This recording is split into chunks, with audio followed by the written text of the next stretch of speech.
মৌলা, তোমার রহমতের সামনে আমার গুনার তো কোনো অস্তিত্ব নাই মৌলা। আমার গুনাহ না হয় পাহাড় পরিমাণ হবে, বেশি থেকে বেশি আসমান পরিমাণ হবে, না হয় পুরা পৃথিবী পরিমাণ হবে।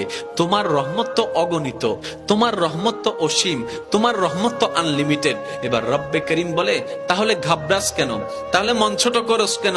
আরে গুনাহ করেছো তো করেছো, কি হয়েছে? একবার তো তওবার মাধ্যমে আমি রবের দরবারে ফিরে আই। মৌলা, ফিরে আসতে পারবো তো? দরজা কি খোলা আছে? রব্বে করিম বলে, মরণের আগ পর্যন্ত, কিয়ামতের আগ পর্যন্ত, সূর্য পশ্চিম আকাশে ওঠার আগ পর্যন্ত দরজা খোলা আছে, দরজা খোলা আছে, দরজা খোলা আছে। এবার বান্দা বলে, মৌলা 24টা ঘন্টার কোন টাইমে আসলে সেই দরজা খোলা পাবো?